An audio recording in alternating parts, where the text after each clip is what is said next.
नमस्कार, news nation देख रहे हैं आप। मैं हूं आपके साथ पयोधी शशि। अमेरिका और ईरान के बीच एटमी डील खतरे में पड़ गई है।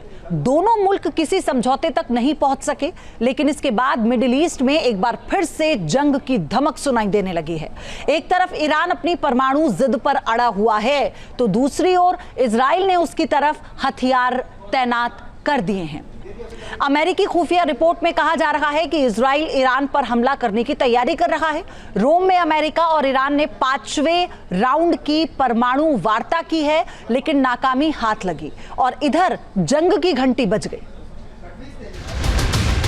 सबसे घातक एटमी मोर्चाबंदी, संपूर्ण विनाश का रेड सिग्नल।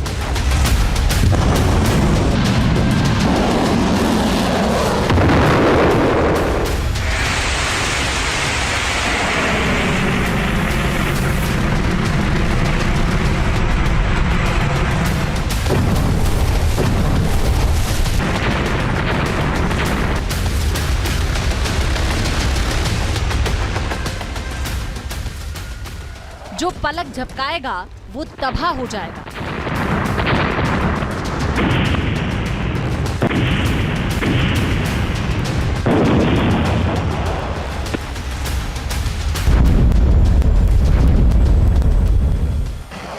जो डरेगा समझो वो मार खाएगा।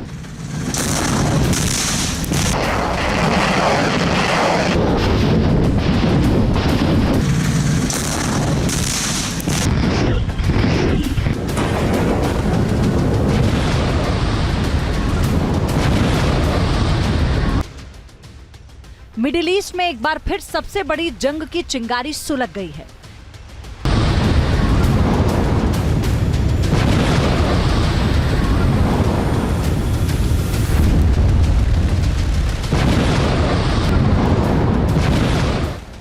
इजराइल ने ईरान के परमाणु ठिकानों पर हथियारों को तान दिया है।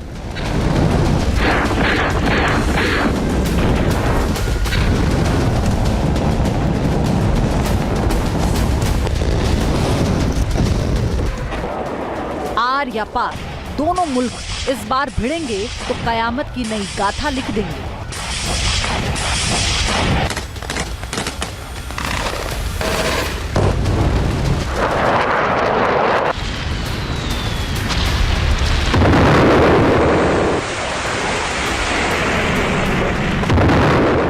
ऐसा इसलिए क्योंकि अमेरिका और ईरान के बीच एटमी वार्ता नाकाम होती दिख रही है।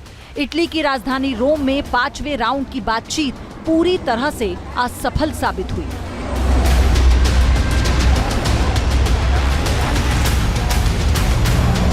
ईरान ने चेतावनी भी दे दी है, उसे कमजोर समझने की भूल करने की गलती ना करें।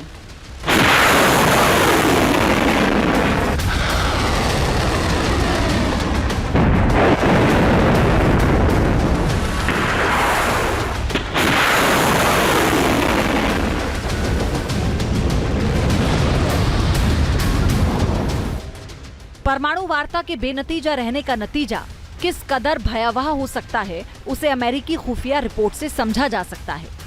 इस नई रिपोर्ट के मुताबिक इजराइल ने ईरान के परमाणु ठिकानों को निशाने पर लेने की पूरी तैयारी कर ली है।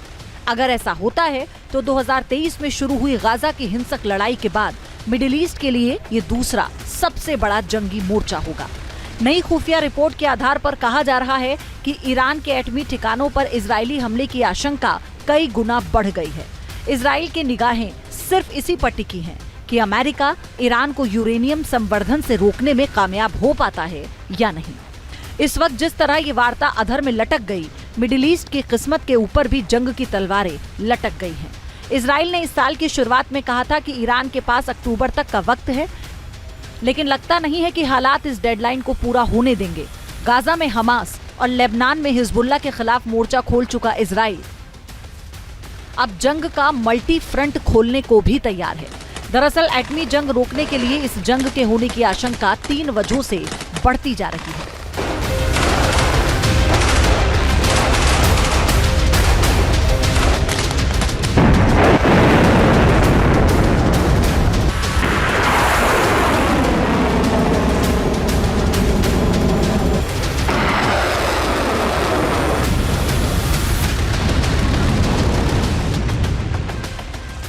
इसमें पहली वजह है अमेरिका की दखलंदाजी, दूसरी वजह है इजराइल की जिद पर अड़े रहना और तीसरी वजह है ईरान की एटमी मंशा।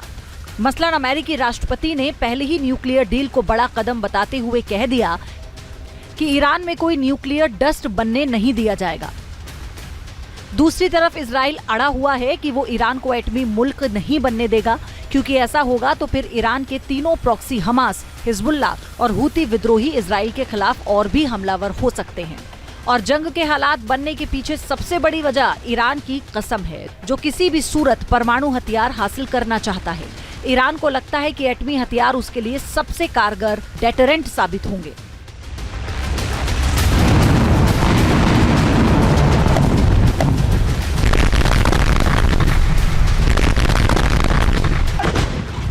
पिछले साल इजराइल और ईरान 3 बार जंग की कगार पर पहुंच गए थे। 26 अप्रैल 2024 को ईरान ने इजराइल पर 300 ड्रोन और मिसाइलों से हमला किया था। उसके बाद ईरान ने 1 अक्टूबर को इजराइल के ऊपर दूसरी बार 180 से ज्यादा मिसाइलें दागी थी। पलटवार करते हुए इजराइल ने भी 26 अक्टूबर 2024 को ईरान के इमाम खुमैनी इंटरनेशनल एयरपोर्ट के साथ ही मशहद, करज, अरमान शाह और जंगजान इलाके को निशाने पर ले लिया था। इन शहरों में विस्फोट की कई आवाजें सुनाई दी गई थी।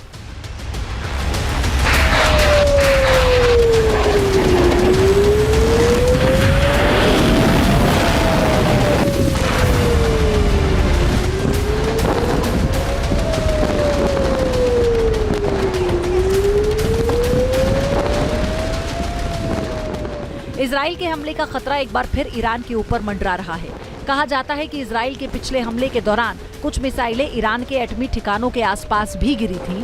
तो क्या ईरान और इजराइल की जंग की रेड लाइन करीब आ गई है? ये वार्ता अगर फेल होती है तो अमेरिका में एक रिपोर्ट में बताया गया है कि इजराइल ईरान पर आक्रमण कर सकता है।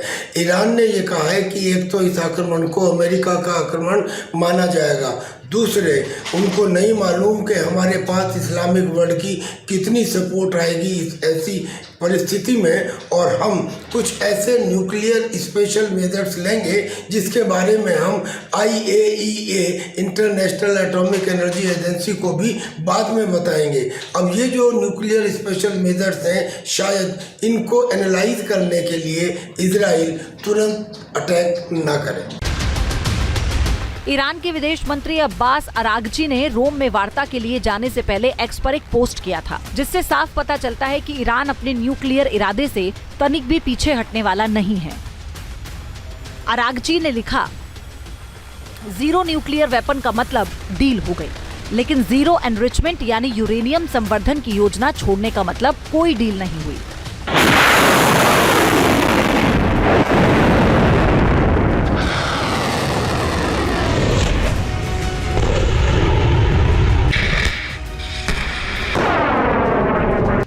ईरान की तरफ से खुलकर कह दिया गया है कि कमजोर ईरान से डील करना और भी मुश्किल होगा। ईरान के एक विश्लेषक ने तो यहाँ तक कह दिया कि अमेरिका के सामने झुकने से बेहतर होगा इजरायली हमलों का सामना करना।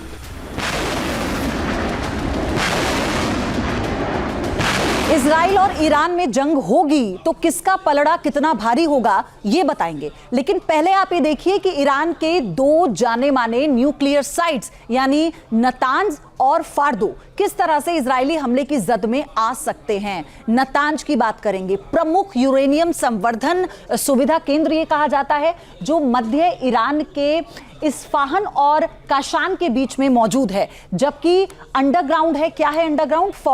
फॉर्दो एक अंडरग्राउंड परमाणु संवर्धन केंद्र है। ये एटमी सेंटर राजधानी तेहरान से दक्षिण की ओर है और इजराइल से नतांज की दूरी 1600 किलोमीटर की बताई जाती है, जबकि फॉर्दो की दूरी 1500 किलोमीटर है। इजराइल के जखीरे में जेरिको नाम की बैलिस्टिक मिसाइल है, जिसकी रेंज है 1500 किलोग्राम का हाई एक्सप्लोजिव टारगेट तक कैरी कर सकती है। आप समझ सकते हैं किस तरह दोनों ईरानी न्यूक्लियर साइट इजराइल का निशाना बन सकते हैं। चलिए अब एक नजर इन दोनों देशों की सैन्य शक्ति पर डालते हैं। जब हम सक्रिय सैनिकों की बात करते हैं तो इजराइल के पास 1,70,000 सक्रिय सैनिक है, ईरान के पास 6,10,000 सक्रिय सैनिक है। हम फाइटर जेट्स की बात करते हैं तो 240 इजराइल के पास हैं, 188 हैं ईरान के पास। जब हम अटैक हेलीकॉप्टर्स की बात करते हैं तो 48 इजराइल के पास हैं, महज 13 हैं ईरान के पास। आगे बढ़ेंगे, टैंक्स कितने किसके पास हैं? 1300 इजराइल के पास हैं और 1,713 हैं ईरान के पास। फिर सबमरीन की बात करते हैं, इजराइल के पास महज 5 सबमरीन हैं, 25 ईरान के पास हैं। एटमी हथियार 80 से 90 हैं इजराइल के पास, लेकिन ईरान के पास जो एटमी हथियार है यानी जो औपचारिक अभी जानकारी है उसके मुताबिक 0, कोई हथियार नहीं।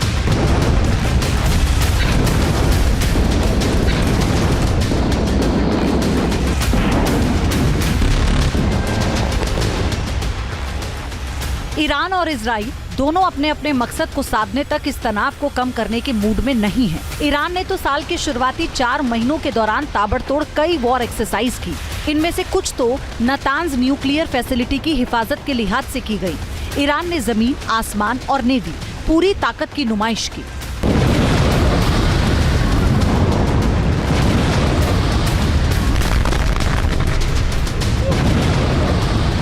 ईरान ने वॉर एक्सरसाइज का दायरा ओमान की खाड़ी तक फैला दिया है, लेकिन अब जो खबर आ रही है वो ईरान के वॉर मोड को साफ साफ जाहिर कर रही है। ईरान ने नई ड्रोन तकनीक का प्रदर्शन किया। ईरानी आर्मी ग्राउंड फोर्स के कमांडर ब्रिगेडियर जनरल कुई मार्स हैदरी ने कहा है कि ईरान ड्रोन आधारित सेना तैयार कर रहा है। इसके लिए ईरान ने 3 नए vertical take off landing drone Homa, Didehban और शाहीन 1 को लॉन्च भी कर दिया। होमा ऊंचाई पर टोह लेने में सक्षम है और ये रात के अंधेरे में भी जानकारी जुटा सकता है। डिडेबान ड्रोन सटीक हमलों के लिए कारगर माना जा रहा है, जो टारगेट की तरफ स्वार्व ड्रोन टेक्निक का इस्तेमाल करता है। तीसरा है शाहीन 1। ये एक कामिकेज ड्रोन है जिसे आत्मघाती हमलों के लिए ताकतवर हथियार माना जा रहा है।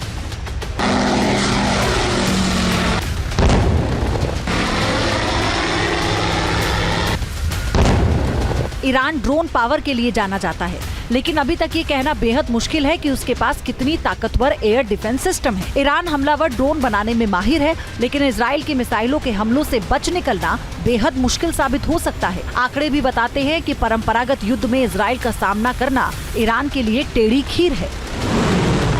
जाहिर है ईरान को इजराइल और अमेरिका का मुकाबला करने के लिए न्यूक्लियर ताकत की जरूरत है। ईरान अब इसी एटमी मकसद को साधने के लिए बेहद करीब पहुंच गया है। ईरान पर आरोप है कि वो गुपचुप तरीके से एटमी हथियार पर तेजी से काम कर रहा है। अमेरिकी खुफिया एजेंसी की रिपोर्ट में कहा गया है कि ईरान फिलहाल भले ही परमाणु हथियार नहीं बना रहा, लेकिन उसकी कई गतिविधियां इस ओर इशारा कर रही हैं कि वो जब चाहे तब एटमी हथियार बना सकता है। ईरान ने चेतावनी के लहजे में कहा कि अमेरिका के साथ डील हो या ना हो, यूरेनियम संवर्धन को वो रोकने वाला नहीं है। परमाणु बिजली की जरूरतों के लिए 3 से 4% तक संवर्धित यूरेनियम की जरूरत होती है, लेकिन ईरान 60% की शुद्धता तक यूरेनियम संवर्धन कर रहा है, जो पहले हुए समझौते के मुताबिक तयशुदा सीमा 3.67% से कहीं ज्यादा है। हालांकि परमाणु हथियार बनाने के लिए 90% तक शुद्ध यूरेनियम चाहिए और ईरान इसके बेहद करीब पहुंच चुका है। ईरान के साथ परमाणु वार्ता में अमेरिका की नुमाइंदगी स्टीव विटहॉक और माइकल एंटन ने की थी, लेकिन कहा यह भी जा रहा है कि विटहॉक ने इजरायली खुफिया एजेंसी मोसाद के मुखिया से भी मुलाकात की है। इसका मतलब है कि अमेरिका और इजराइल वार्ता पूरी तरह से असफल हो जाने के बाद हमले का विकल्प खुला रखना चाहते हैं, या फिर ये ईरान को हमले का डर दिखाने की कोशिश भी हो सकती है। अमेरिकी इंटेलिजेंस ने इजराइल के हमले की तैयारियों की तरफ इशारा किया। इजराइल ने एक सैन्य अभ्यास किया है और हवाई हथियारों की नई सिरे से तैनाती की है। सवाल है कि क्या अमेरिका वाकई ईरान के साथ एटमी गतिरोध खत्म करना चाहता है या फिर अपनी शर्तों पर समझौता करना चाहता है, और ऐसे में ईरान पर अमेरिका का कितना दबाव काम करेगा। अमेरिका कहता है कि आप यूएई की तरह से एनरिच्ड यूरेनियम बाहर से मंगाओ और सिविल न्यूक्लियर प्रोग्राम चलाओ, लेकिन आपको एनरिचमेंट करने नहीं दिया जाएगा। अब अमेरिका की बात ईरान मानेगा, ऐसा हमें इसलिए लगता है कि अल्टीमेटली ईरान को महसूस होगा कि billions and billions of dollars जो वो नष्ट कर रहे हैं बिकॉज ऑफ द सैंक्शंस जो अमेरिका ने उन पर लगाई हुई हैं, वो बच जाएंगे और उनका सिविल न्यूक्लियर प्रोग्राम भी चलता रहेगा। तो शायद अमेरिका का दबाव काम करता हुआ दिखाई दे रहा है। ईरान का लहजा बता रहा है कि वो डिगने वाला नहीं है। ईरानी विश्लेषक कह रहे हैं कि ईरान के मिजाज को पढ़ने में गलती की जा रही है। दरअसल अमेरिका के राष्ट्रपति डोनाल्ड ट्रंप ने ईरान को समझौता करने के लिए 60 दिन का वक्त दिया था। ट्रंप ने ईरान के सुप्रीम लीडर आयतुल्लाह खामेनेई को एक लेटर भी लिखा था, लेकिन उस वक्त खामेनेई ने कहा था कि अमेरिका के साथ एटमी डील सम्मानजनक तरीके से होगी। दोनों देशों के बीच वार्ता शुरू होने के 5 हफ्ते से ज्यादा का वक्त गुजर चुका है, लेकिन नतीजा कुछ नहीं निकला। अब तक 5 राउंड की वार्ता हो चुकी है। इजराइल के प्रधानमंत्री बेंजामिन नेतन्याहू की अक्टूबर की समय सीमा के खत्म होने में अभी वक्त है, लेकिन ईरान के साथ बातचीत का हर रास्ता बंद हो जाएगा तो जाहिर है कि हथियारों का मुंह खुल जाएगा। Team news nation.